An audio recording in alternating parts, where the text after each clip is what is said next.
In short, healthy relationships and healthy games are based on feed, not need, and especially not blame, shame, guilt, or fear. Sure, if someone's violating your boundaries or disrespecting you, there's a place for guilt and shame in moderation, but not much. When you have the right people in your life, most problems can be solved without resorting to negative emotions. The whole idea of good games is win-win scenarios, with a win being more happiness for everyone involved. But just as important as playing good games, if not more important, is avoiding playing bad games. So here's how do you avoid playing bad games. First, understand that bad games, in a sentence, are games that you play with friends, lovers, family, and clients that end in win-lose or even lose-lose scenarios. Win-lose is where you're trying to get over on someone and make them take a loss for your win. And lose-lose is even worse, where you're willing to take a loss only so you can drag someone down with you. With that said, the logic of bad games does not apply to competition outside of your inner circle as covered in Us versus Them.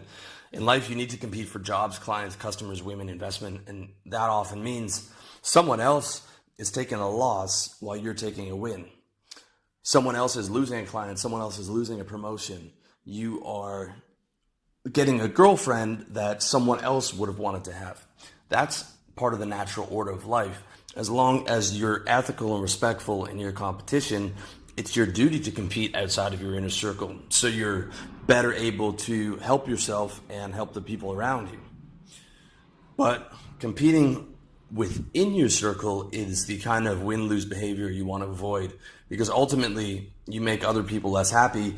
And even though you might get a temporary win when you create a win-lose scenario, the resentment you cause in other people eventually kills those relationships, leading to a long-term loss. Ultimately, win-lose and lose-lose games within your circle ends in a loss for you. When you look around, you'll see how much time people spend setting up games, losing them, then being upset about the loss. Oftentimes, those games are about controlling others, failing at getting control, being angry about your lack of control, yet refusing to recognize that you're playing the wrong game and refusing to take action to change your games. And when I say you, I mean you, because you have total control over all the games you play. Even the game of employee in a job you hate because you chose to take that job instead of start your own business. I played the corporate salesman game for a while, with the end game result being money, status, suits. I had the act down, the suit, the phone, the studied mannerisms, the corporate buzzwords, the appropriate objections, the right venues to take clients, but I hated every minute of it. I recognized that no matter how much money I made at the game, it wasn't even close to worth it to have to wake up every day and do what I hate. So I decided to play the personal development guru game, and it's been 100 times more fun and more rewarding. Building this business was the best decision I've made in the last decade, and I'm on pace to smash my sales income, not to mention that my income is now geo-arbitraged in a country that's a third of the price of my home country of Canada. And as far as I'm concerned, I'm only getting started, and God willing, I have the rest of my life to play this game, build my brand, and help as many guys as I can. Changing your games from bad to good is one of the best things you can do for yourself, especially the interpersonal games you play. In fact, there's an entire school of thought called transactional analysis based around becoming aware of the games you and the people around you play. This is incredibly important because once you recognize a bad game, you can, number one, stop creating bad games for yourself and for others. Number two, refuse to play bad games that are offered to you. Number three, get rid of toxic people in your life who only want to play bad games. The manual for transactional analysis is Eric Byrne's seminal book, Games People Play, which covers the basic of TA as well as a list of 100 games, which I highly recommend you checking out on Amazon. But I put together a small list for you of a few common negative games, and it's important for you to be able to look at these games, see how many you play, or see how many other people are trying to play with you. Game number one, Stop Me If You Can. Description of that game is basically doing a damaging activity, for example, being a drug addict, being an alcoholic, and daring someone to stop you. And the real benefit is You get attention and you avoid responsibility. Bad game number 2, blemish, which is finding fault with other people, being as picky as necessary, and the real benefit you're trying to get from that is distracting attention from yourself. Game number 3, clever me, boasting about what you've done, how smart you are. Real benefit of that is getting attention, sympathy, and admiration. Game number 4 is courtroom, which is where you describe quote unquote logically how you are right and how other people are wrong. And in the argument, you put blame on someone else for being emotional where you're quote unquote being logical. In effect, you're being emotional and the end result is to impose your will on someone else or get support, sympathy, and absolution. If it weren't for you, that's the game of blaming others for your non-achievements. And the end result that you want is absolution of guilt. Some people play this game with their children. If it weren't for you, I would have been so much more successful, but I sacrificed my life for you. Next negative game, let's you and him fight. This is getting other people to fight for you. This is a game, some women will play where they bring their boyfriend together with some guy that likes him and knowing subconsciously there's going to be a fight, and then pretend not to like that they're fighting, and the end result is control of others, ability to place blame on someone, and feeling valued that people are fighting over you. It doesn't just apply to women, but that's a common example. Another bad game, look how hard I've tried.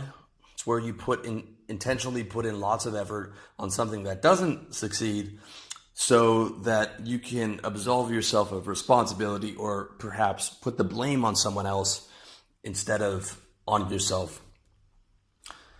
Next game, now I've got you, you son of a bitch. That's venting rage on someone and blaming them for it. This displaces anger and absolves you of responsibility. Next negative game is poor me. This is where you're displaying yourself as unlucky and helpless. You can recognize this game in the types of people who say, the only kind of luck I have is bad luck. They always have a sympathy story, and their end result is to be seen as a victim and to get sympathy and support. The next negative game is see what you made me do.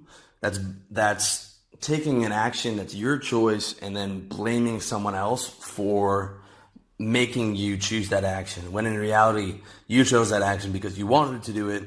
You blamed other people for your action and your problems, and the end result is to absolve yourself of responsibility and put guilt and blame onto someone else. Next negative game is honestly, which is where you make empty promises, and the end result is you are trying to create a different reality for someone than what actually happened.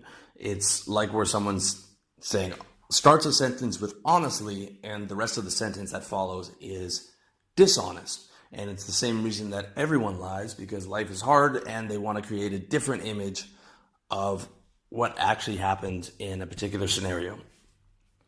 The next game is uproar, which is a violent argument with deliberate pressing of hot buttons where you are angry and you're deliberately digging into that person and deliberately pushing all the buttons that you know that are going to trigger them.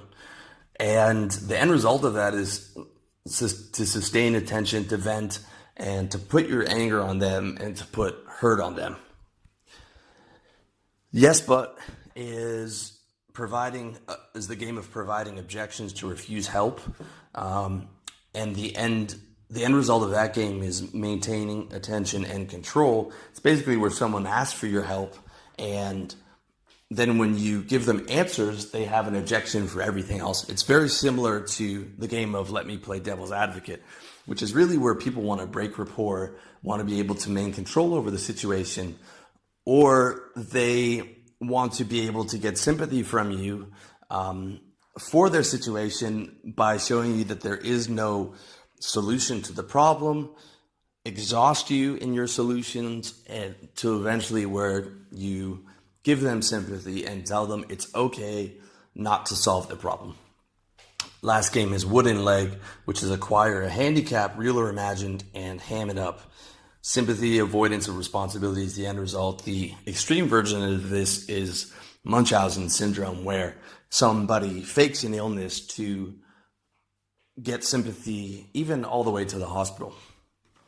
So Tolstoy in Anna Karenina said, and rightfully so, that happy families are all alike, but every unhappy family is unhappy in its own way.